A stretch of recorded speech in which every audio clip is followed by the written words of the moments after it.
Seigneur, nous bénissons ton nom en ce moment.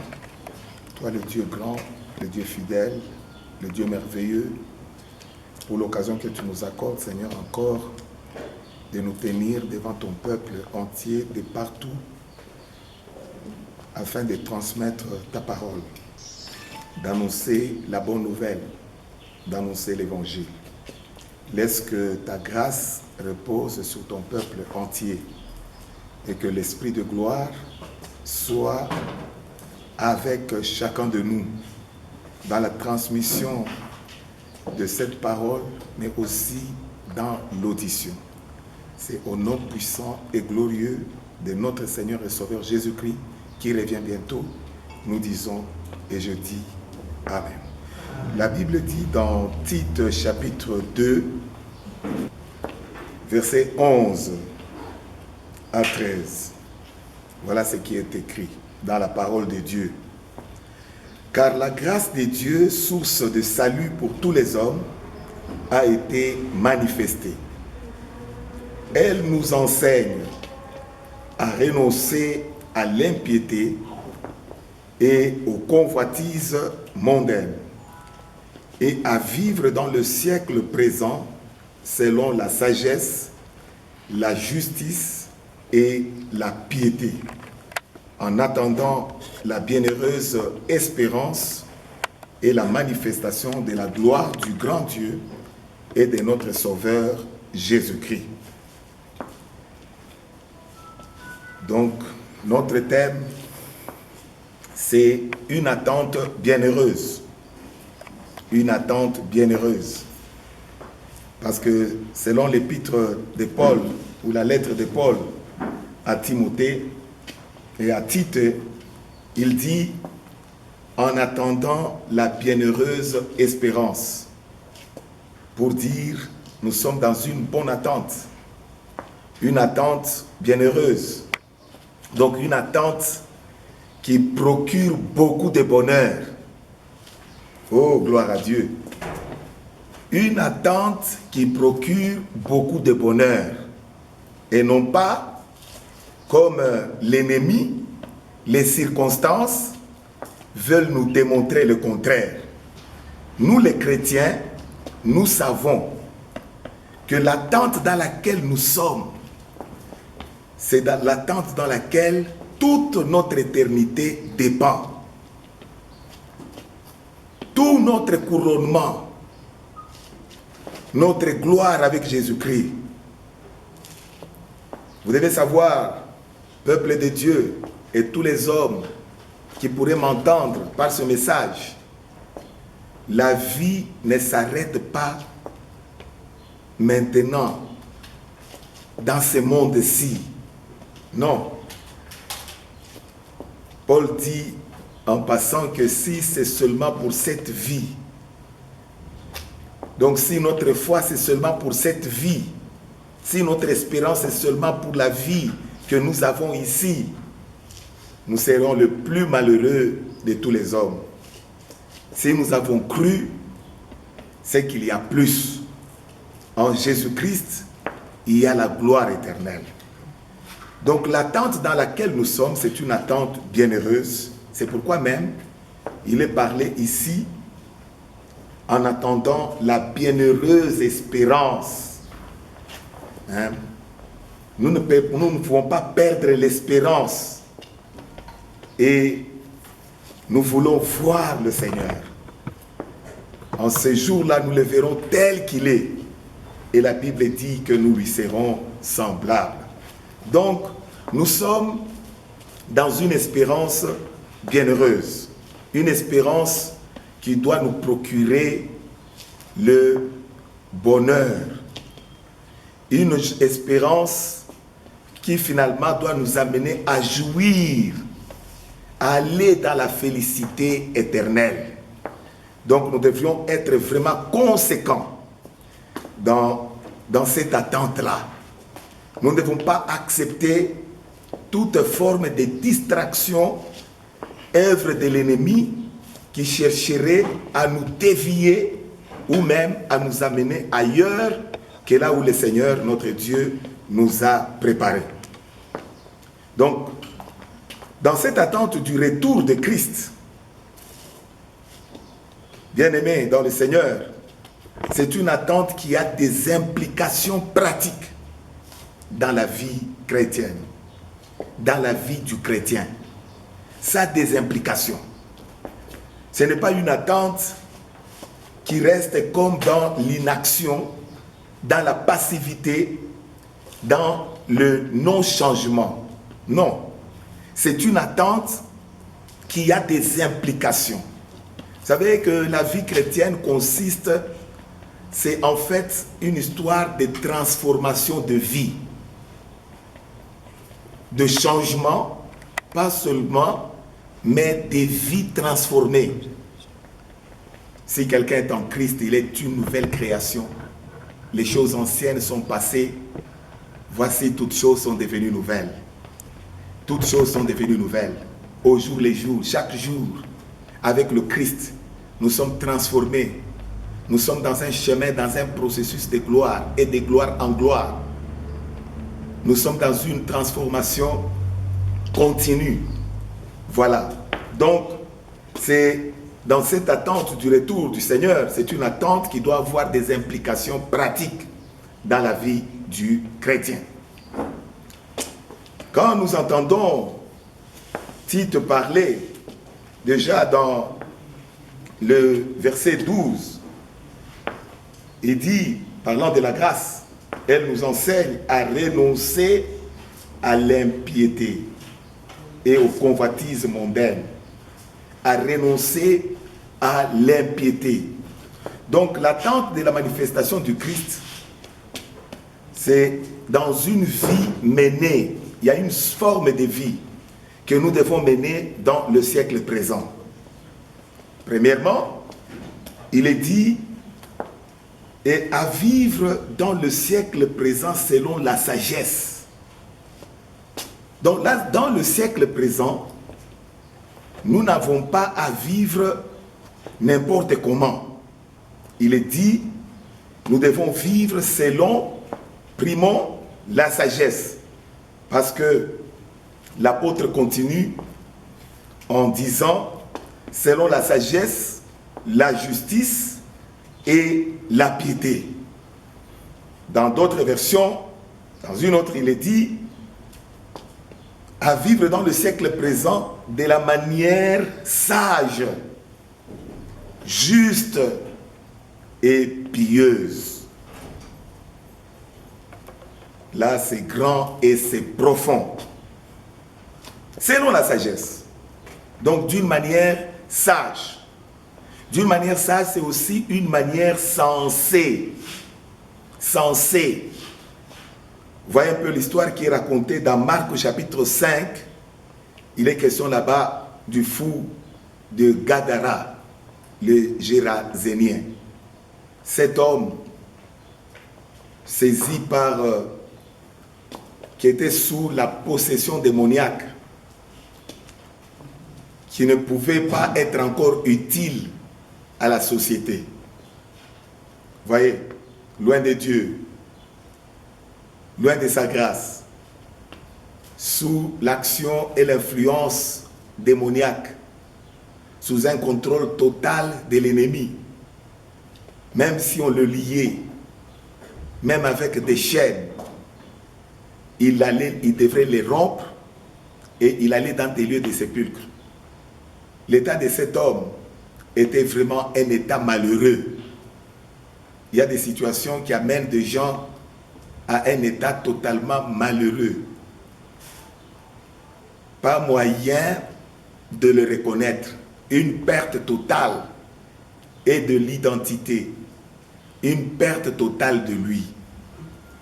Mais on voit que quand Jésus est passé par là, à la rencontre de cet homme, on va le retrouver finalement, cet homme qui avait toute une légion, parce que l'Esprit a dit qu'il s'appelait Légion. Des milliers de démons. Mais quand Jésus passe par là, on le trouve assis, vêtu et dans le bon sens. il a récupéré le bon sens. Et l'implication de ça, c'est que il va aller témoigner. Le Seigneur lui-même l'a orienté à aller témoigner devant les siens. Mais il est allé dans toute la Décapole. Il est allé montrer la miséricorde de Dieu. Il est allé témoigner. Il est allé faire l'évangélisation, la mission. Il a reconnu les objectifs de Dieu dans sa vie. Ça, c'est quelqu'un qui a retrouvé le bon sens. Donc, ça nous enseigne présentement là à vivre selon la sagesse, d'une manière sage, d'une manière sensée. C'est en retrouvant les objectifs que le Seigneur lui-même nous a assignés, les tâches qu'il nous a données. Nous devons être un peuple libre, un peuple affranchi, un peuple vivant d'une manière sensée. Et là, il faut dire, quand il nous est dit, selon la sagesse, donc d'une manière sensée, ça c'est par rapport à soi-même. C'est pour nous-mêmes que cette recommandation est donnée. Pour nous-mêmes. Et là, c'est un point très important que nous devons arriver à comprendre. Vous savez, la sagesse. La sagesse est reconnue véritablement comme un don complémentaire très fort pour le leadership. Et c'est à ça que l'apôtre Paul est en train ici de recommander Timothée. Il dit, la grâce nous enseigne à renoncer à l'impiété et au convoitise mondaine. Donc à renoncer aux œuvres des ténèbres, à renoncer tel qu'il est décrit dans d'autres épîtres, à toute vie de péché, à toute influence, à vivre comme esclave de Satan. Il faut renoncer et vivre dans le siècle présent selon la sagesse, la justice et la piété. Selon la sagesse. Vous savez, beaucoup de fois, le peuple de Dieu a toujours connu des situations très difficiles. Je vois dans Actes chapitre 6, une parole est déclarée là-bas au verset 10e. Mais il ne pouvait résister à sa sagesse et à l'esprit par lequel il parlait. Il ne pouvait pas résister à la sagesse. Le monde a une forme de sagesse. Et à cause de cette sagesse-là, le monde tient fort. Le monde a des choses qu'il ne veut pas perdre.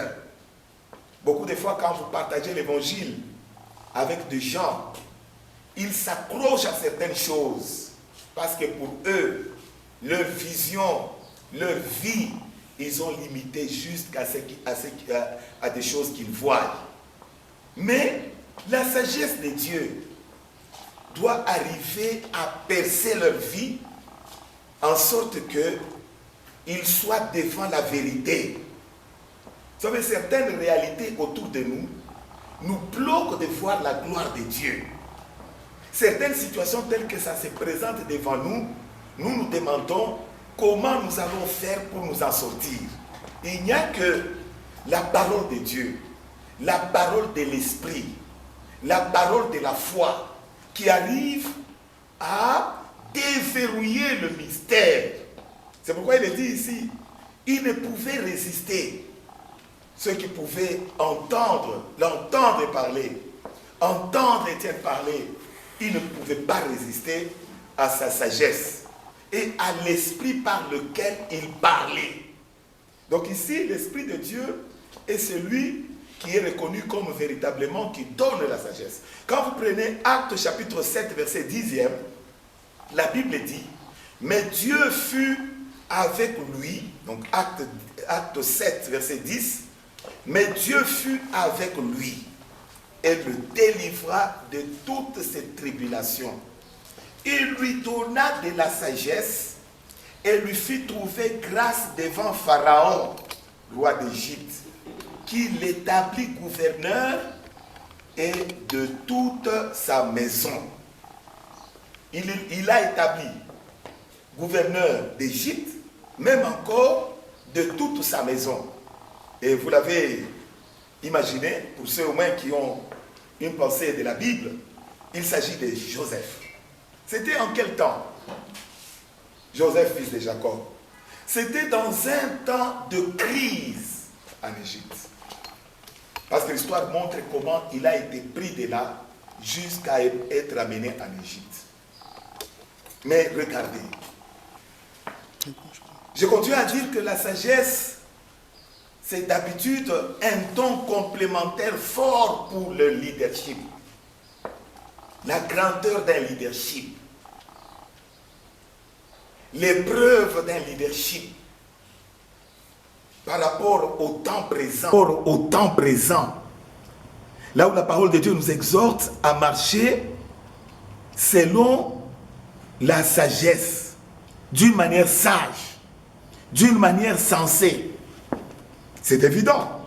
En ces temps, le monde connaît une crise terrible. En Égypte, en ces temps-là, il y avait aussi des temps comme cela difficiles. Mais regarde pour ce qui est de Joseph, ses fils de Jacob. Il est dit, Dieu fut avec lui. Oh bien-aimé, il faut être avec Dieu. Et Dieu le délivra de toutes ses tribulations. Même le temps que nous traversons ici, soyez calmes, soyez sûrs, ayez confiance en Dieu. Dieu va nous en délivrer. Je ne sais pas quelle situation tu es en train de passer, mais saisis ceci comme une prophétie de ta vie, comme un rhéma de ta vie. Attache-toi à Dieu et Dieu va t'en délivrer. Tu vas traverser ce moment-là. Il lui donna, regardez ce que Dieu lui donne. Il lui donna de la sagesse et lui fit trouver grâce devant Pharaon. Dieu, il n'est pas dit ici que Dieu lui donna des voitures, Dieu lui donna... Non, non. Dieu lui donna de la sagesse. Quand nous demandons à Dieu de nous bénir, quand nous demandons à Dieu de nous rendre grands, nous devons savoir véritablement qu'est-ce que nous lui demandons. Souvent, quand on est bloqué par le monde, on veut être plus grand que tel, on veut être plus grand que tel, et quand on arrive à ça, c'est fini, on est bloqué. Parce que c'était ça l'objectif que tu pouvais avoir. Mais quand Dieu donne de la sagesse, voilà ce qu'il a donné à Joseph. Et il lui fit trouver grâce devant Pharaon. Pharaon ici, c'est le roi d'Égypte. Pharaon, il y a des moments que Pharaon il avait seulement des gens qui étaient là autour de lui. Mais lorsqu'il y eut l'épreuve, le roi a besoin des gens qui ont la clé. Le roi n'a pas besoin des gens qui perdent juste le temps, qui perdent le temps dans le tribalisme, qui perdent le temps dans des choses futiles. Non, le roi a besoin des gens qui ont la clé. Et là, je vous dis, Joseph qui est arrivé en Égypte comme esclave, ce n'était pas question, hein, parce que c'est lui qui avait la clé. C'est lui qui avait la sagesse. Là, c'est très important. Il a établi gouverneur d'Égypte, gouverneur de sa maison. Oh, ça c'est merveilleux. Quel type de gens nous entourent-ils? Nous entourent. Quel type de gens dont nous avons besoin autour de nous? Quel type de gens autour d'un grand dans un temps de crise? De toutes les manières, il faut des gens qui ont la grâce. Les gens animés de l'Esprit de Dieu. Comme on voit aussi avec Daniel. La Bible dit dans Daniel chapitre 1er, il y a le verset 17 et le verset 20. Laissez-moi vous lire ici le verset 20.